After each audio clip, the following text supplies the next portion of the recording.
साथ हैं वैदिक संस्कृति के अध्येता डॉक्टर अरुण कुमार जायसवाल जी। नमस्कार। नमस्कार। श्रीमद् भगवद गीता के 15वें अध्याय का पहला श्लोक।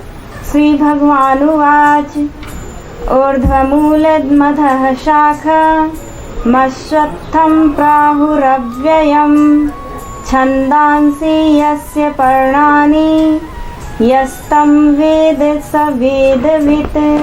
श्री भगवान बोले, आदि पुरुष परमेश्वर रूप मूल वाले और ब्रह्मा रूप मुख्य शाखा वाले जिस संसार रूप पीपल के वृक्ष को अविनाशी कहते हैं तथा वेद जिसके पत्ते कहे गए हैं, उस संसार रूप वृक्ष को जो पुरुष मूल सहित तत्व से जानता है वह वेद के तात्पर्य को जानने वाला है।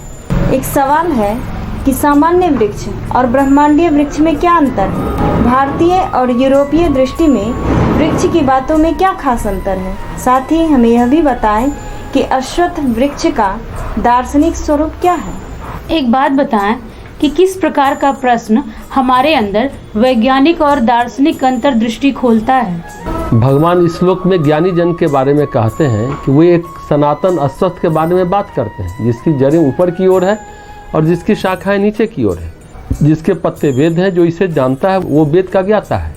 यानी ब्रह्मांड एक वृक्ष की भांति है, लेकिन एक विचित्र अनुभव लिए वृक्ष, जिसकी जड़ें ऊपर शाखाएं नीचे। एक सामान्य वृक्ष और इस ब्रह्मांडीय वृक्ष में यही एकमात्र अंतर है। यह एक शाश्वत अश्वत्थ वृक्ष कहलाता है। अश्वत्थ वृक्ष को पीपल का भी वृक्ष कहते हैं और भारत में पीपल को पवित्र माना जाता है। और एक दूसरा पवित्र वृक्ष बट वृक्ष भी है। यह समस्त जगत अश्वत्थ की भांति है। ये अस्तित्व का वृक्ष है। बहुत सुंदर चित्रण है ये। इस प्रकार के बिंब के पूर्व कितना अधिक विचार किया गया है, जहाँ हम उच्च श्रेणी की कल्पना करते हैं। अश्वत्थ वृक्ष अव्यय है, यानी अविनाशी है, शाश्वत है। इस वृक्ष के पत्ते वेदवाणी है। पत्ते वृक्ष की रक्षा करते हैं, इसलिए उन्हें आच्छादन कहा जाता है। वेद का अर्थ है ज्ञान। जो इस सत्य को जानता है वही व्यक्ति वेद का ज्ञाता है। गीता के 10वें अध्याय के 28वें श्लोक में भगवान स्वयं को अश्वत्थ वृक्ष कहते हैं। अतः वेदों से लेकर गीता तक वृक्ष के अस्तित्व के प्रतीक के रूप में होने का विचार है। इसे अस्तित्व का वृक्ष भी कहा जाता है। यहाँ हम कुछ परिवर्तन के साथ देखते हैं कि समस्त सांस्कृतिक इतिहास में वृक्ष की महत्वपूर्ण भूमिका है।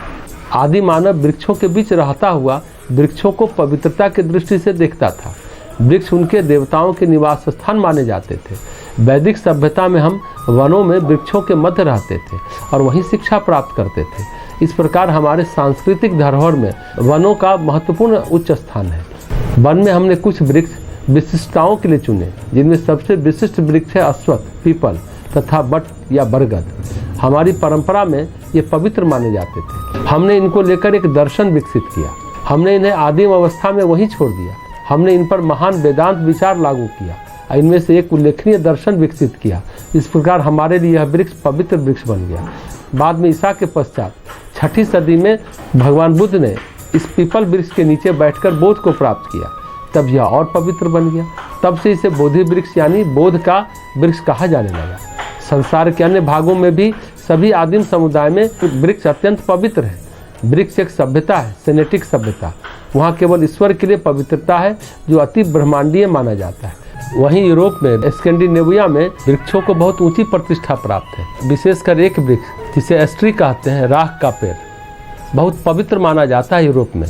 वहाँ उसे अत्यंत पवित्र कहा जाता है। ब्रिटिश विचारक कार्लाइन ने उस राख के वृक्ष की प्रकृति पर हीरोज एंड हीरोज वर्शिप नामक एक पुस्तक में बहुत सुंदर बात कही। लेकिन भारतीय और इस स्कैंडिनेविया वृक्ष के बीच अंतर ये है कि स्कैंडिनेविया के वृक्ष की जड़ें नीचे की ओर है और अन्य सामान्य वृक्षों की तर्ज पर भारतीय कल्पनाओं में वृक्ष की जड़ें ऊपर की ओर है।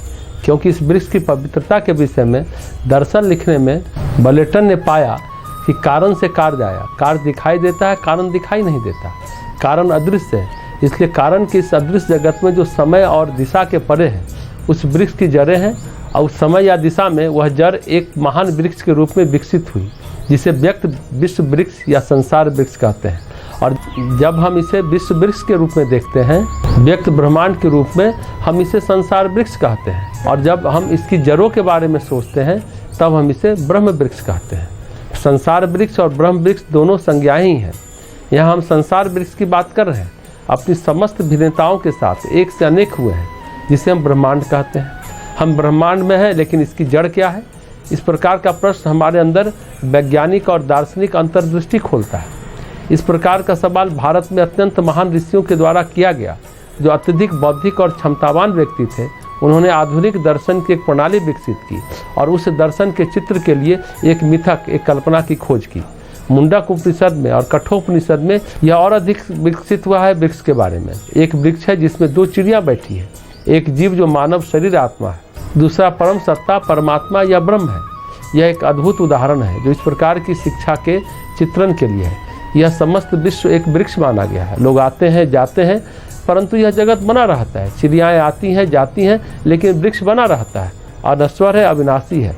यह वृक्ष तो गीता के 15वें अध्याय का यह पहला श्लोक कठोपनिषद के एक श्लोक से मिलता जुलता है। उसमें लिखा है कि यह एक ऊर्ध्वमूल अश्वत्थ शाखा वाला वृक्ष है, जड़ें ऊपर है तथा शाखाएं नीचे हैं। यह एक सनातन अश्वत्थ वृक्ष है। केवल वही शुद्ध है, केवल वही ब्रह्म है, वही वास्तव में अनश्वर है। सभी संसार उस वृक्ष पर स्थित है, उसके पार कोई नहीं जाता। कठोपनिषद भी यही विचार स्वीकारता है। यह उपमा शंकराचार्य भी देते हैं। वे अस्तित्व के वृक्ष को जीवन तथा गति से स्पंदित करते हैं। यह अश्वत्थ वृक्ष जिसमें जन्म मृत्यु तथा शोक के निरंतर तथा अनेक कष्ट हैं। मृग मरीचिका के जड़ या आकाश में बादलों से बने नगर आदमी की भांति प्रत्येक क्षण अपनी प्रकृति बदलता हुआ है। यह अदृश्य होने के लिए दिखाई देता है और अंत में केले के पेड़ की भांति अस्तित्वहीन हो जाता है, निस्सार हो जाता है। सैकड़ों अज्ञेयवादियों की बुद्धि के संदेह से युक्त निष्कर्ष का विषय रहस्यमय वैज्ञानिक सत्य के खोजियों का आंशिक दृश्य माना, यानी फिनोमिनल फैक्ट माना। सर्वोच्च ब्रह्म जो अपना ठोस रूप पाते हुए, जैसा कि वेदांत में निश्चित किया है, अविद्या यानी अज्ञान, काम यानी इच्छा और कर्म यानी कार्य से बना हुआ, अव्यक्त के बीच से प्रस्फुटित होता हुआ, जिसका अंकुर हिरण्यमय गर्भ यानी ब्रह्मांडीय मन है, जो व्यक्त रूप में ब्रह्म है और जो अपने ज्ञान तथा कर्म की 2 शक्तियों से बना है।